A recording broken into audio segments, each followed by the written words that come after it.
Katanya obat jenis psikotropika ampuh, boleh beli 1 strip. Boleh minta resep dokternya? Tapi saya tidak punya resep dokternya. Maaf Pak, pembelian obat-obat psikotropika harus berdasarkan resep dokter. Betul, untuk setiap penyalahgunaan narkotika dan psikotropika akan ditindak tegas sesuai undang-undang.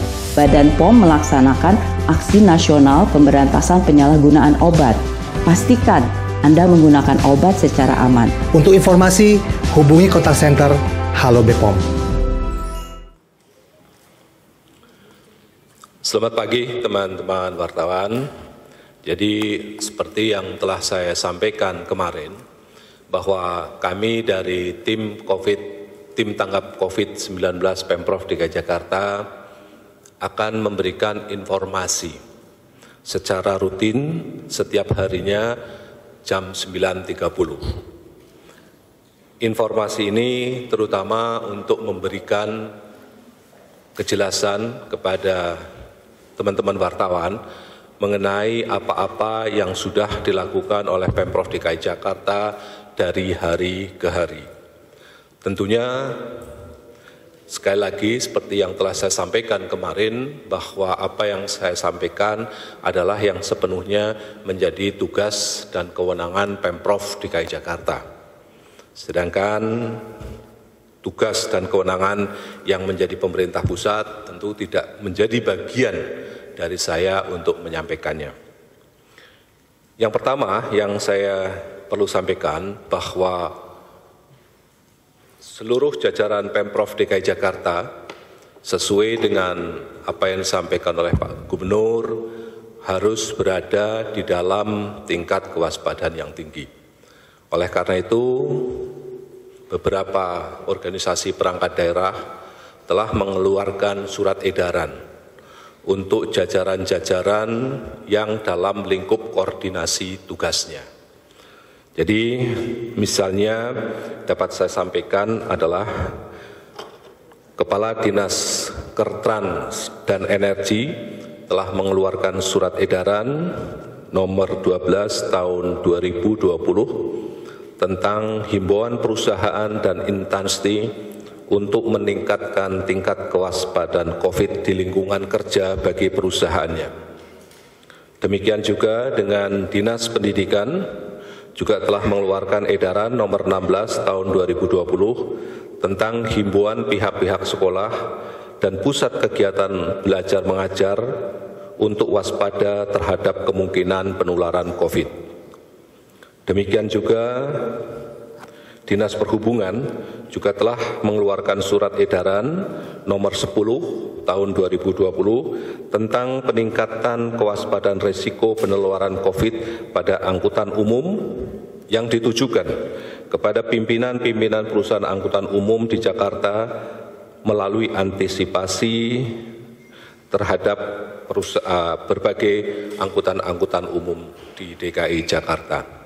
Nah, secara substansi, apa yang termuat di dalam surat edaran itu tentu berisi apa yang sudah dijadikan bahan sosialisasi oleh Pemprov DKI Jakarta. Antara lain misalnya untuk menyediakan thermal gun, kemudian juga menyediakan hand sanitizer, kemudian juga untuk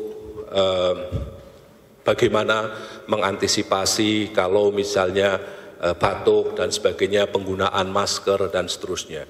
Jadi intinya adalah itu merupakan isi atau materi-materi yang berkaitan dengan antisipasi kita, kewaspadaan kita dalam rangka menangkal atau mengeliminir sekecil mungkin merebaknya virus corona. Kemudian saya sampaikan juga, teman-teman wartawan, bahwa pada pagi hari ini di Ruang Pola kami telah mengundang 190 pimpinan rumah sakit di DKI Jakarta untuk tentu yang penting lagi adalah bersama-sama memiliki komitmen yang tinggi di dalam rangka meningkatkan kewaspadaan kita untuk penyebaran virus ini. Ada beberapa hal yang mungkin penting juga saya sampaikan, untuk sekolah-sekolah yang terutama sekolah-sekolah asing, sekolah-sekolah kerjasama, kita juga menghimbau agar mereka yang datang dari luar negeri seyogianya untuk tetap stay dulu di rumah 7 sampai 14 hari, sampai betul-betul kondisinya dipastikan sehat.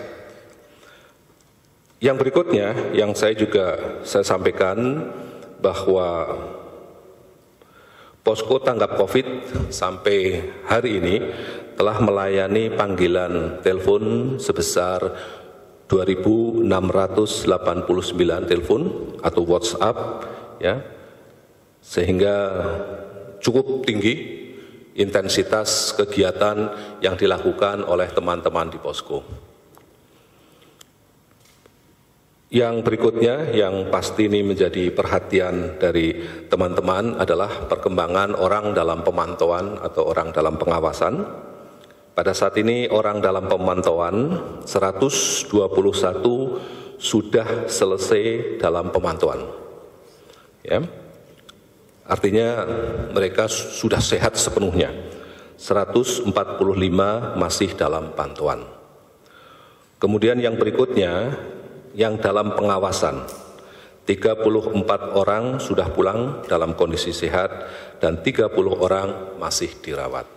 Sekali lagi saya menegaskan ya, kepada teman-teman wartawan bahwa pemahaman pemantauan dan pengawasan jangan dimaknai bahwa dia positif. Kenapa? Karena pernyataan mengenai positif hanya diberikan oleh Kementerian Kesehatan. Dan kita itu melaksanakan tugas Pemprov DKI Jakarta di dalam rangka mendetek. Saya kira dari saya, selanjutnya kami persilahkan Ibu Kepala Dinas mungkin akan menambahkan. Cukup ya? Terima kasih.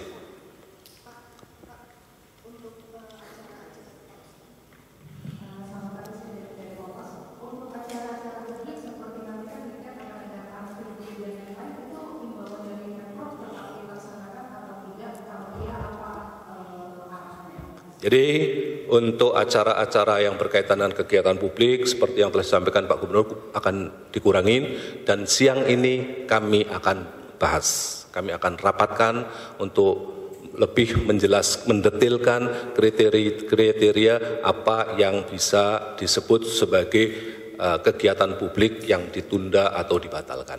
Ya, jadi nanti mudah-mudahan informasinya bisa sampai ke teman-teman wartawan besok pada daily brief, karena kita akan adakan daily brief setiap hari. Pak, ini kemarin kan dari manajer bidang umum dan Humas Perumda Pasar Jaya mengatakan kalau ada pengadaan 1.450 box masker dan itu harganya per box 300.000, per lembarnya 6.500. Dari mana itu? Manajer bidang umum dan Humas Perumda Pasar Jaya. Oke. Khusus untuk itu nanti akan ada penjelasan tersendiri dari Pasar Jaya. Ya? Ya. Wahyu dari KBR, Pak. Wahyu dari KBR. Tadi ada posko telah melayani lebih dari 2.600 telepon. Itu rinciannya melayani apa yang disampaikan apa, Pak? Ada keluhan atau ada semacam apa gitu? Yang pertama saya sebutkan, kalau rincian nama itu adalah sebuah dokumen rahasia yang tidak mungkin dibuka. Terkait dengan telepon, ini tentu banyak keluhan-keluhan yang kalau panas dan sebagainya. Tetapi tentu dari Dinas Kesehatan akan meresponnya, karena tidak serta-merta bahwa panas itu adalah berkaitan dengan virus ini, karena bisa jadi penyakit-penyakit lain. Itulah yang didetailkan nanti Dinas Kesehatan. Ya, terima kasih ya. Ada laporan soal bahwa dia melihat seorang lain mirip gejala corona atau semacam itu, Pak? Itu nanti urusannya kepada Dinas Kesehatan, karena itu detailing sekali. Ya, cukup ya. Terima kasih ya. Yuk. Ibu ke Pak Kadis itu, katanya tadi didetailin Kadis Kesehatan, Bu Kadis Kesehatan soal telepon itu. Iya, Bu.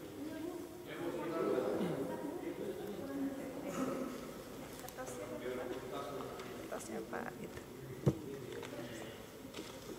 Jadi penelponnya itu. Ya, mungkin saya lebih tambahkan tentang masalah penelpon. sekali lagi saya ulang bahwa telepon kita sudah mulai rilis sejak 27 Januari.